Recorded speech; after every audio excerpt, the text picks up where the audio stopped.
تون رقما سريا. سائد كرزون. صوت هند أبو نجيلة. الجزء الثاني من الرواية. الكسل موت مؤقت. بعد أن خرج فرحان مستمتعا بنجاح التاجر وزوجته، توقف وأخذ يفكر عميقا. الناس يختلفون عن بعضهم، لكن سر تكوين الروح واحد، وكل إنسان يولد ومعه صخرته الكونية ورموز لغتها. فالتاجر وجد سره في ورقته الذهبية، لكن لماذا تموت أرواح بعضهم وهم ما زالوا على قيد الحياة؟ كيف يصل الإنسان لمرحلة التصالح مع الذات ليحيا حياته في الحياة، لا حياة غيرها؟ هذا السؤال كان يحير فرحان كثيرا، وحينها قرر أن يكمل مغامراته، ولكن هذه المرة داخل ذاته، على أمل أن يجد أحد رموز صخرته الكونية التي ستساعده على فك شفرة لغته الكونية. الغريب أن فرحان عندما دخل مجرة ذاته التقى فيها بشاعر وناقد يدعى بودلير، وأطلعه على السر. فماذا قال بودلير لفرحان حول إنسان الحداثة والتنوير؟ ليس هو ذاك الذي يسعى إلى البحث عن ذاته وعن أسراره وحقيقته الغامضة المختبئة، بل هو ذلك الذي يسعى إلى خلق ذاته. فهذه الحداثة لا تحرر الإنسان من وجوده الخاص، بل تفرض عليه مهمة صنع ذاته. أدرك فرحان تماما سر البحيرة والورقة الذهبية، حيث أن القدرة على تخيل حياتك وتصور تفاصيلها تعتبر خطوة من خطوات النجاح، والتالية هي بذل الجهد، أما الفعل فهو الفرق بين أحلام اليقظة والواقع.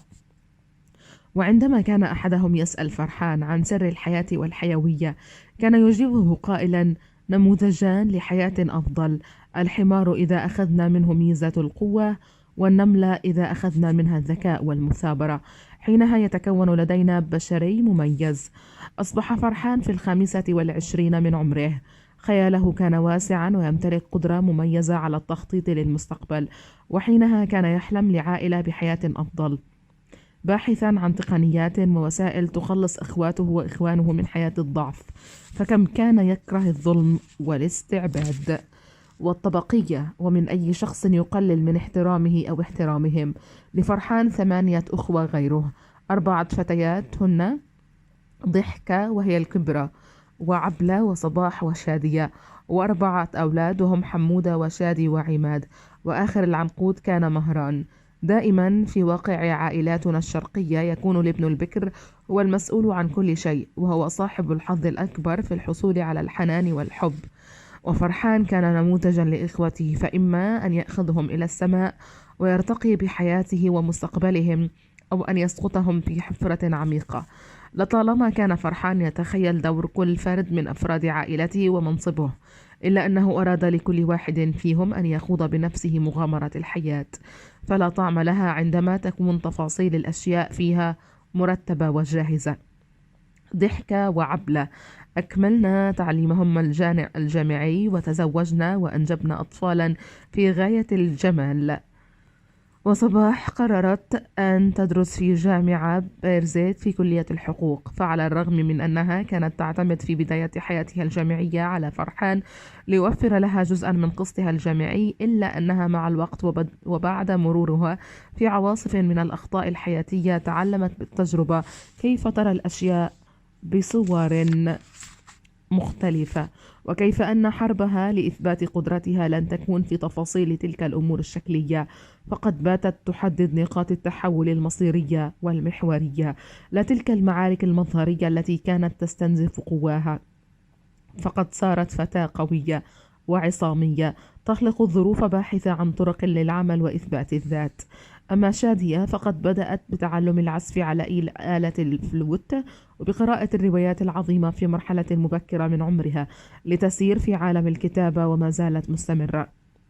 لحمودة وشادي حكاية، فعندما أصبح حمودة في 15 من عمره وشادي في 13، قرر فرحان أن يأخذهما معه لتعلم الموسيقى عندما كان يعمل في المركز هناك، والاثنان حصلا على معدل عال في التوجيه. كان حمودة موهوبا في العزف على الآلات الإيقاعية الشرقية والغربية، وكان حلمه أن يسافر إلى فرنسا ليدرس الموسيقى، إلا أن أمه وأباه أرادا له الدراسة هنا. التحق بجامعة بيرزيت، ومر عام واحد ليكتشف فرحان أن أخاه قد حصل على علامات سيئة وبالكاد نجح، فكان كثير الشكوى يفضل أن يتمرن على آلاته أكثر من الدراسة، إلى حين جلس معه فرحان وتحدث بصدق باحثين عن شغفه. فرحان، احكي لي شو مالك، عشو بتدور؟ حمودة، حابب أسافر وأتعلم موسيقى. فرحان، متأكد إنه هذا حلمك؟ هذه مسؤولية كبيرة وقرار رح تبني عليه كل شيء في مستقبلك. حمودة، وأنا قد التحدي وقد الغربة. وبعد نقاش استمر لساعات ابتسم فرحان وشعر بجدية أخيه وعشقه للموسيقى. بدأ يتحرك بالتعاون مع مركز الموسيقى لتحقيق حلم أخيه الموهوب، وبعد أشهر حصل على منحة للدراسة في فرنسا في جامعة موسيقية، حيث قدم فرحان لأخيه حمودة كل ما يملك من مال ليشتري له تذكرة الطيران، وبدعم من مؤسسات محلية وطنية تم توفير مبلغ للمعيشة. أما شادي فكان أيضا يمتلك موهبة عظيمة في العزف على الكمان والتلحين الموسيقي، فعندما كان في الثانوية العامة تقدم لمسابقة الموسيقى الوطنية وحصل على المرتبة الثانية فيها، ولحن أول مقطوعاته، فموهبته خلقت بينه وبين الكمان قصة عشق مستمرة. حينها حصل على منحة فرنسية للإقامة مع حمودة، الاثنان أكملا دراسة الموسيقى العليا ودخلا في عالم الاحتراف، وقدما عروضا موسيقية في بعض دول العالم. مر عامان ليؤسسا فرقة موسيقية مزجت ما بين الموسيقى الشرقية والغجرية والغربية والإيقاعات الإفريقية، لتجول مدنا فلسطينية وفرنسية، حاملين معهما أحلامهما وصورة فلسطين الجميلة. 5 أعوام طارت كأنها 5 أيام، وعاد حمودة إلى بلاده حاملا شهاداته العليا ليصبح مدرسا موسيقيا وينقل تجربته إلى أكبر عدد من أطفال بلاده. وشادي ما زال يكمل الدراسة هناك إلى حين إنهاؤها، ليعود ناقلا حبه للحياة إلى كل الزقاق في المخيمات والقرى والمدن الفلسطينية. جلس الوالدان بين أبنائهم في منزلهم، وملأت ضحكاتهم المكان دفئا وطاقة. كان هذا سرا من أسرار هذه العائلة، فلحظات من النجاح تعوض سنوات من الأزمات، وقد تظهر بعض قصص الناس كأنها من محض الخيال، لكن للعقل قدرة على صناعة الخيال، وله القدرة ذاتها على تحويله إلى الواقع. المجرة 26. بعد أن ارتطم فرحان وهو في 9 من عمره ونزف حمودة في 6، لم يكن فرحان يبكي ألما بل خوفا من صراخ أمه وحزام بنطال أبيه الذي سيأكل قطعة كبيرة من جسده. حينها مات البسكاليت وانكسر من وسطه ليصبح قطعتين من الخردة، وفي البيت تم دفنه، وأكل حزام البنطال من جسد فرحان ما أكل، لتظل حسرة البسكاليت في قلبه. فهناك مات حلم فرحان عند أول بسكاليت امتلكه. مرت سنوات فرحان وأصبح في 26 من عمره. ظل حلم البسكاليت في عقله يدور إلى أن أحياه وهو رميم. في 26 لم يعد لأبيه ذات السلطة أيام الطفولة، فهم الآن صديقان مقربان. في 26 حقق فرحان حلمه مرة أخرى، فقد أخرج من صندوقه الأسود مخاوف الجيل العملاق وحادثة البسكاليت. وفي 26 اشترى دراجة هوائية صفراء متطورة، تأكد حينها أن الفرامل من أحدث طراز وقوية، بعد أن غشه جاره عمر في أيام الطفولة وباعه بسكاليت خربانا، فلن يلدغ فرحان من البسكالات مرتين. أول شيء قام به توجهه إلى الجبل نفسه في منزله القديم ليخوض حربا نفسية بين فرحان في 26 وفرحان في 9. وقف على قمة الجبل فكل شيء تغير، وأشجار اللوز اختفت لتحل محلها بنايات كبيرة. أخذ نفسا عميقا، ذاكرته تضغط عليه بقسوة، أحداث مأساوية تدور في فلكه، دم يتساقط من رأسه، أخ صغير يبكي، صراخ أمه، وحزام بنطال أبيه يرقص على جسده النحيل. وبسكاليت مات، فهذا صراع فرحان الكبير ضد وحشه الصغير وعقله الباطن، وغرفة كانت مغلقة. انطلق فرحان وكان يعرف أسرار هذا الشارع ويحفظها عن ظهر قلب، ويدرك نقاط قوته ونقاط ضعفه، فقد نفض الغبار عن إمكانات عقله هذه المرة. انطلق فرحان بقوة وشجاعة مواجها مخاوف الطفولة وهو في نشوة الحياة، محققا حلمه. اقترب أكثر من عمق الشارع، ذاكرته تزعجه قليلا ومن ثم أكثر. أكمل، اقترب، تمسك بالفرامل، تحكم بالمقود، اقترب واقترب، وصل. فرحان وصل منتصرا، توقف عند السور وضحك. حينها ضحك منتصرا، سائلا نفسه هل كان هذا سر البسكاليت حينها؟ وهل حالة الخوف تلك كانت تسيطر على عقلي كل هذه السنوات؟ المجرة 27. زواج فرحان عبر الفيسبوك. بدأت القصة مصادفة، وكان لقاءهما الأول عبر فضاء الفيسبوك، ولكن قبل الدخول في مجرة الإنترنت الفيسبوك فهناك حكاية حدثت قبل ذلك مع فرحان عندما دخل معهد الموسيقى ووقع في حب فتاة الجيتار. ظلت قصة عشقه سرا ليبوح بها بعد مرور أكثر من 15 عاما على الموقف. فعل روحي وجنون واع. على الرغم من الاختلاف بين العقل والروح عند البعض، إلا أن فرحان كان يرى في هذا الاختلاف حالة من التناغم اللحني المرتبط بعلاقة جسدية داخل الدائرة الروحانية التي تنسجها الموسيقى. أما الجنون وعلاقته بالوعي هو أيضا نتيجة حتمية، وهو القطار الذي كان يأخذه إلى عالم الموسيقى ومن ثم إلى حالة من الجنون والإرهاف الروحي. بعد المرور بحالة الإدراك وبعض التمارين النفسية وصولا إلى تلك المرحلة من النقاء الذاتي والتصالح مع الحالة الفردية.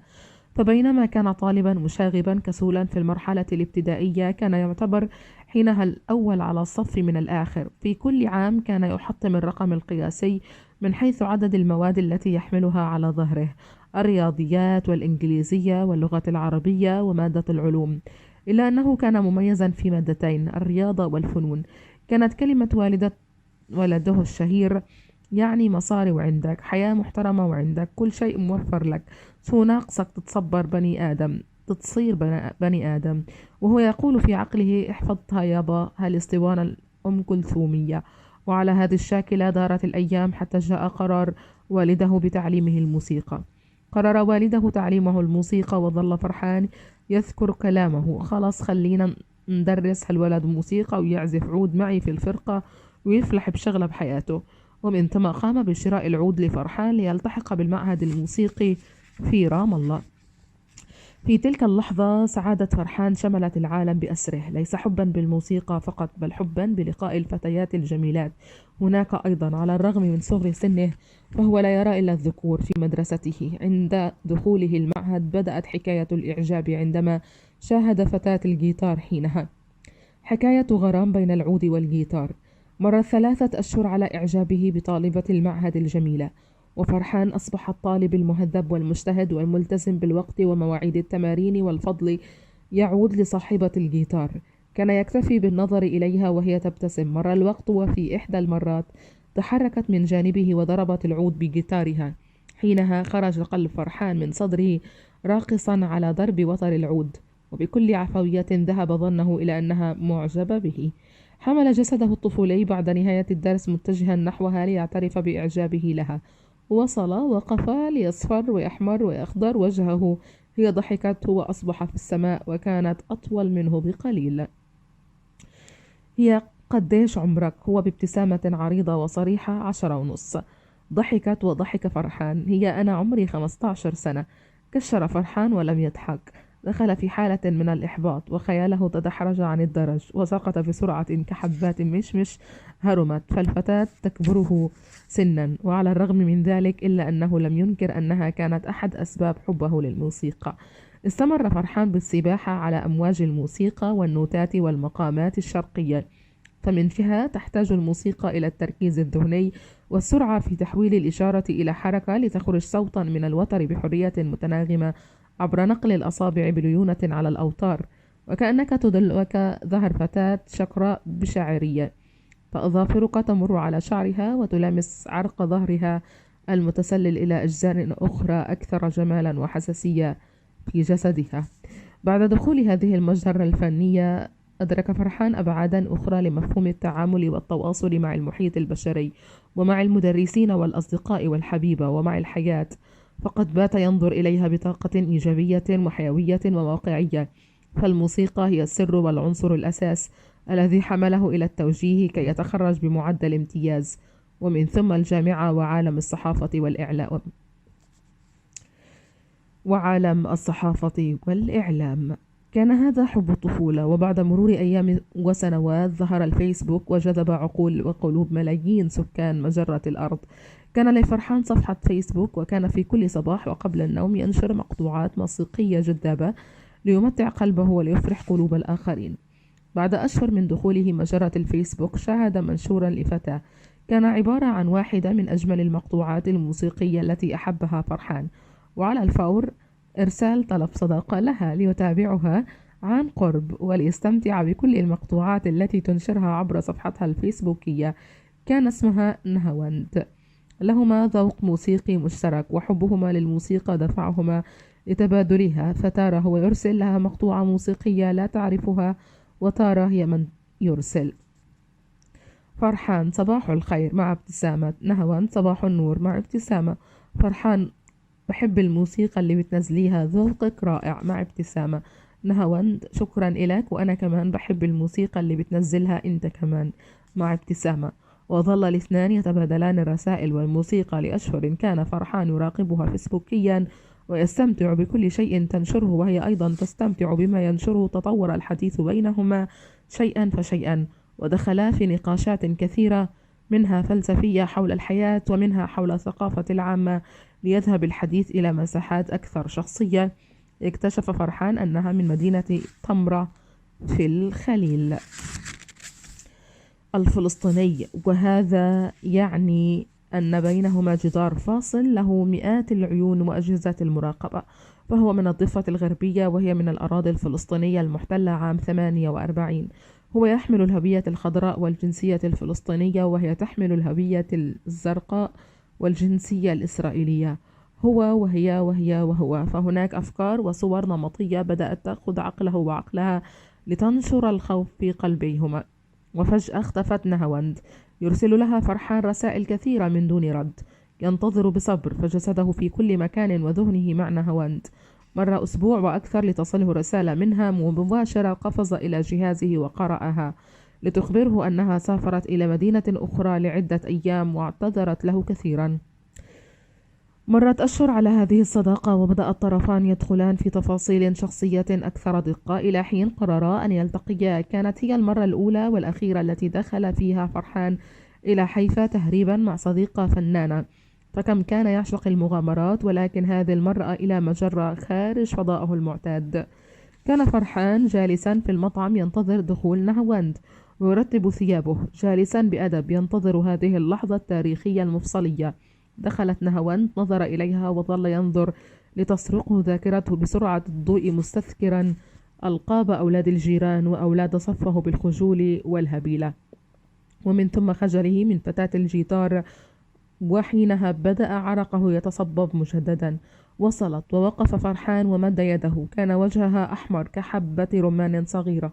بالكاد نظرت في عينيه وجلسا. سيطر الخجل على سمائهما في نصف الساعة الأولى، ليزول بعد حين، ويبدأان بالابتسام على مواقف طريفة وأولى البدايات وأولى الرسائل الفيسبوكية. كان هذا لقاؤهما الأول. فرحان شاب جاد، وهي فتاة قوية وتستخدم عقلها في كل شيء. كان لا يبالي بجزئية الجدار والتصاريح وهذه التعقيدات، ولكن نهاوند كانت كلما تفكر بهذا الموضوع تتراجع خطوات إلى الوراء. فمن جهة يزداد إعجابها بفرحان المكافح والحصامي والمثابر، ومن جهة يسحبها الخوف إلى الاختفاء من حياته كليا. فأمها كانت دائما تقول لها: تزوجي مين بدك، بس معك من أول تمرة إلى آخرها. فرحان: جدا سعيد إنه التقينا، وأخيرا نهاوند وأنا كمان فعلا. ابتسامة حذرة جميلة. وخرجت. أما هو فجهز نفسه للعودة إلى بيت عائلة صديقته الموسيقية لينام هناك. كل واحد كان يترقب ردة فعل الآخر ونتيجة شعوره الذي سيقرر مصير هذه العلاقة. بعد ساعة تقريبا أرسلت له رسالة. كان هاتفه في الجيب الأيمن لبنطاله، وعندما سمع صوت الرسالة أدخل يده وسحب هاتفه، فوقع عند أسفل باب السيارة تحت مقعده. لف ظهره وانحنى للأسفل ومد يده إلى أسفل بقعة تحت كرسيه باحثا عن الهاتف، ومن ثم سحبه وفتحه ليقرأ، فوجد رسالة من نهاوند فيها وجها مبتسما وهو فأرسل لها رسالة فيها الابتسامة ذاتها، وانتعش قلبه وعقله. في اليوم الثاني كان من المفترض أن يقضي وقته مع صديقته الموسيقية، وطوال ليلته كان يفكر بلحظات اللقاء الأول، وبأول نظرة أبصر فيها بطرف عينيه دخول نهاوند، ولون خصل شعرها الشقراء والمموجة ومشيتها الرقيقة الخجولة، فكان قلبه مشغولا بموعد لقائهما القادم.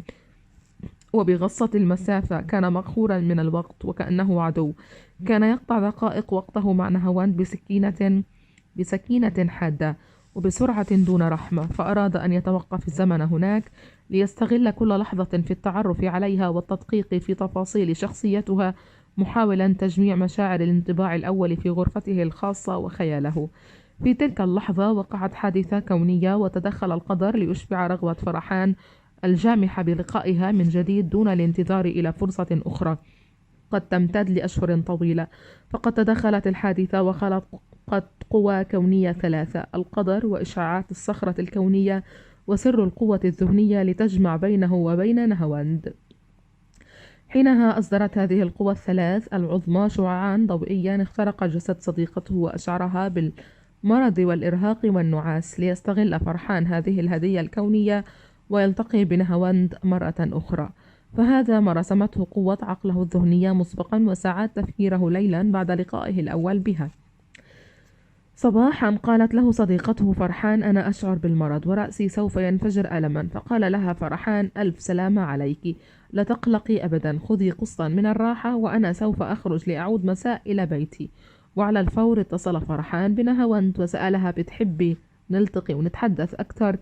توجه فرحان ونهاوند برفقة لينا وعصام أصدقاء نهاوند، فوجودها سوف يطر الأجواء ويخفف الخجل إلى قمة جبل كبير في الجليل، وهناك كان يقع مقهى خشبي يطل على المنطقة كلها. كان وقت غروب الشمس وخيوطها كانت واضحة لقربها وجمالها. بعد ساعة تقريبا تحدى فرحان خوفه وخجله وطلب من نهاوند أن يتحدثا على انفراد، فقد دقت ساعة الصراحة المباشرة. انتقلا إلى أسفل المقهى، فهناك مقعد خشبي على حافة الجبل نامت حينها الشمس واستيقظ القمر، وكان بدرا على الرغم من أن الجو قبل ليلة واحدة فقط كان ماطرا، واعتبرها فرحان إشارة القوى الثلاث العظمى لبدء الحب. فرحان مباشرة: يا نهاوند، بدي أدخل بالموضوع، إحنا التقينا امبارح واليوم ومن فترة عم نتواصل، شو حاسة؟ دق قلبها وتلعثمت، وكانت هي أيضا بحاجة إلى التعبير وإطلاق ما يدور من نقاشات بين قلبها وعقلها. نهاوند: أنا مبسوطة إني تعرفت عليك والتقينا. وسكتت. فرحان: أنا معجب فيك بصراحة، وأعتقد أن الموضوع يستحق الدخول في هذه العلاقة ونعرف بعض أكثر ونشوف وين الحياة بتودينا. نهاوند: أنا أول ما عرفت إنك من رام الله خفت وكنت بدي أختفي، بس في إشي جواتي شدني لأكمل وأتعرف عليك أكثر. عقلي شوي خايف من قصة التصاريح والحواجز والبعد، وخصوصا إني ما بعرف إشي في الضفة، وأمي وكل أهلي هون عايشين، بس قلبي بيحكي لي أجرب. ودخل الاثنان في مجرة الحب واستمعا لإشارات القدر التي رسمت لهما طريقا للبدء في مغامرة البحث عن أسرار الحب وقواه الخفية. مر عام ونصف على هذه العلاقة، وتعرف كل واحد على تفاصيل الآخر، تاريخه وأفكاره وماذا يحب وماذا يكره، وصولا إلى الصندوق الأسود عند كل واحد من مخاوفه وأحلامه ونقاط ضعفه وقوته. هذه العلاقة لم تكن طبيعية كأي علاقة أخرى، فلا عيون ترى بعضها بانتظام، ولا لغة جسد تحلل المعاني، ولا لمسة يد تقرب الحدود. ولولا تكنولوجيا المجرة لكانت الأمور معقدة. فإصرار فرحان ونهاوند على النجاح بعقلانية وحب حقيقي يتطور مع الوقت، وهذا دفعهما للسير أكثر واكتشاف ما بعد حدود الهوية والجنسيات. كان فرحان يلتقي بها كل شهرين مرة واحدة فقط، فللتصاريح تعقيدات كبيرة، ولكن هذا الشاب لا يعرف المستحيل، فعنده قدرة على تذليل العقبات. ومع ظهور السكايب والهواتف الذكية والفايبر والواتساب لم يعد للبعد والمسافات بين مجرة الضفة ومجرة 48 أي تأثير سلبي. يرى عيونها وترى كلماته، يشعر بحركتها وتفاصيل المعنى وهي تقرأ أسراره. وفي الحقيقة وعلى الرغم من توفر التكنولوجيا أيضا، إلا أن الإحساس البشري الملموس لا يعوض. حتى في علاقته وحبه الحقيقي كان لفرحان عقبات وتحديات معقدة. فتارة كان هناك عشق، وتارة برود عاطفي بسبب البعد والجغرافيا وعشرات الجبال التي تفصلهما. وتكنولوجيا سلاح ذو حدين، فعلى الرغم من أن الفيسبوك كان السبب وراء قصة الحب هذه، إلا أنه كان السبب الرئيس أيضا في انفصالهما الأكثر من 5 أشهر.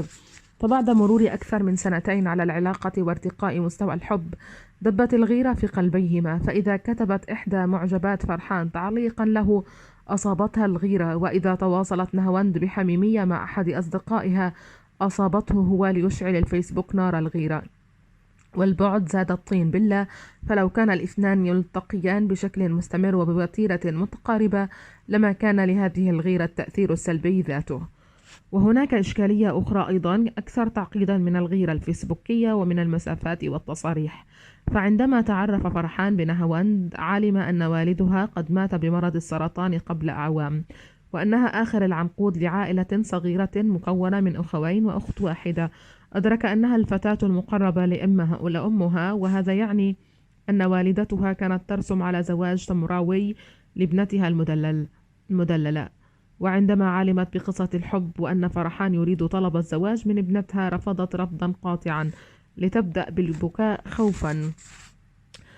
أثرت دموع أم نهاوند بشكل كبير على مسار هذه العلاقة، ولو أنها كانت تحاول إخفاء هذه الحقيقة عن فرحان. بدأت الخلافات تظهر بشكل ملحوظ، والحديث أصبح باردا بينهما. وفجأة وبعد مشاعر سلبية وحروب متواصلة وبكاء نهاوند وغضب فرحان ووقوعها بين نارين، نار أمها ونار حبيبها وزوجها المستقبلي، قرر الاثنان الانفصال كليا هذه المرة.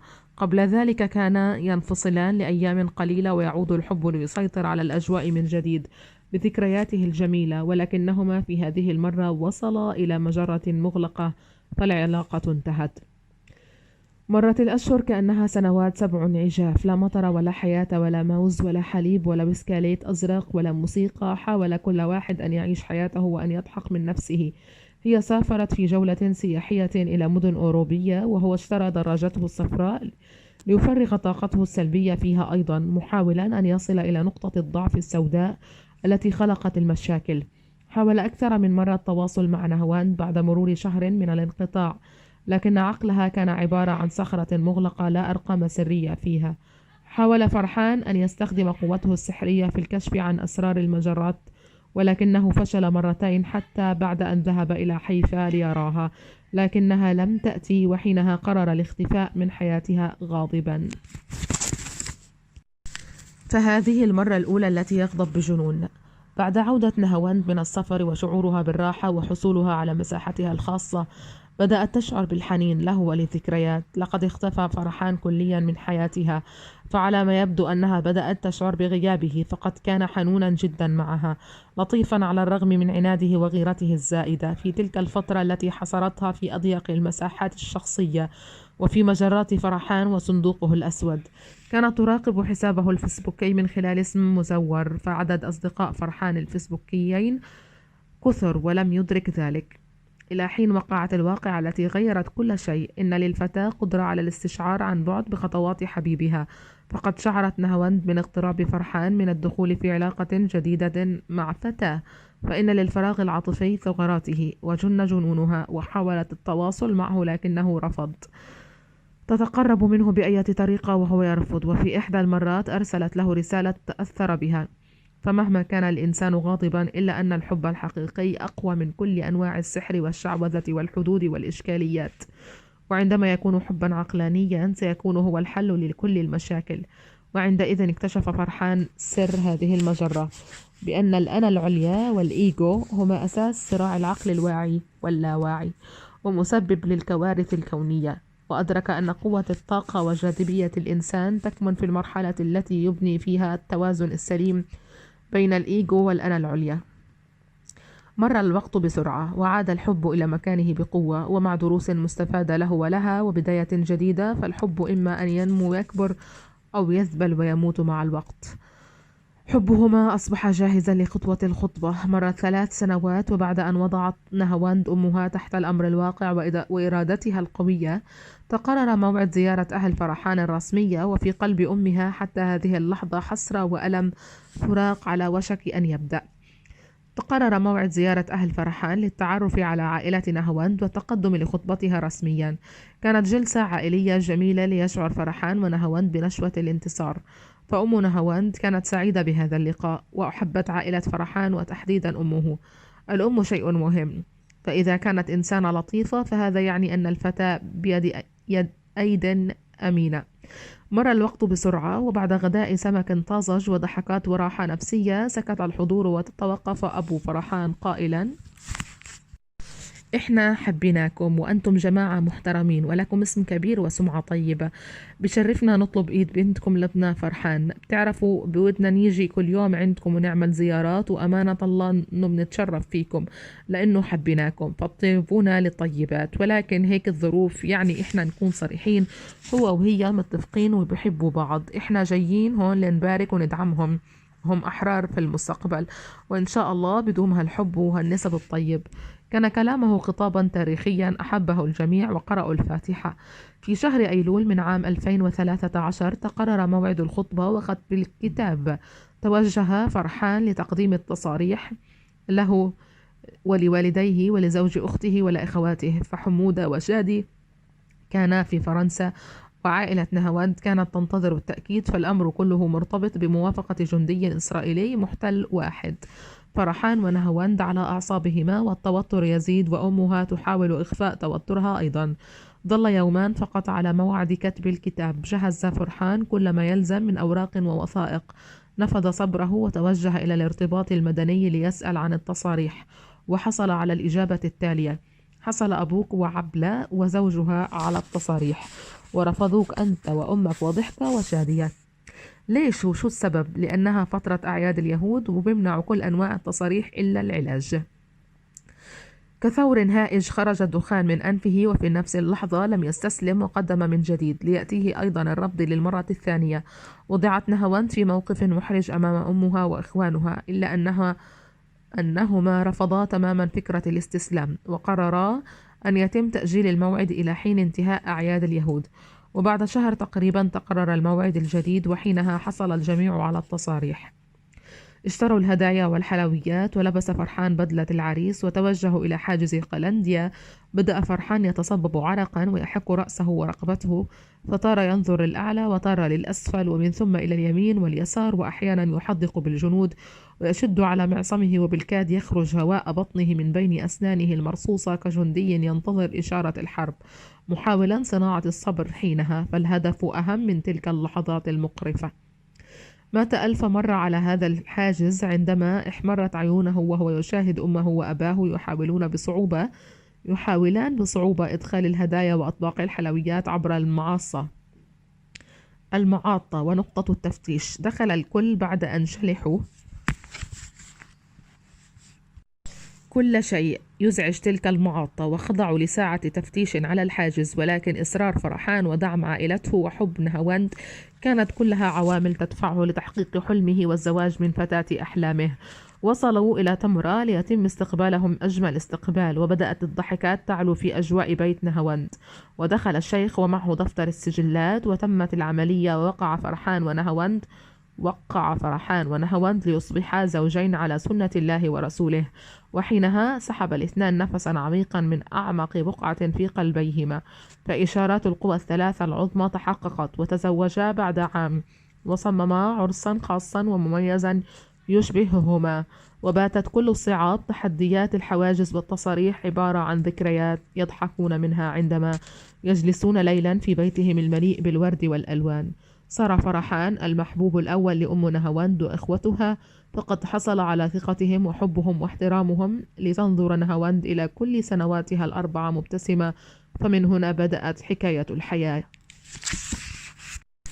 جائزة $1,000,000. كان فرحان يقفز من مجرة إلى أخرى وبلا كلل ظل يبحث عن رموز لغته الكونية ليكون منها لغة صخرته الكونية الخاصة به. ما زال يمشي متأملا وباحثا عن أسراره الخاصة إلى حين وصوله إلى مجرة $1,000,000. تخيلوا هذا الطفل البسيط تغلب على كل العقبات أثناء سفره وتجواله ومغامراته ليصل إلى مجرة حلم بها طويلا. فكان من شاب كان يحلم بالحصول على $1,000,000 ليحقق أكبر حلم يراوده.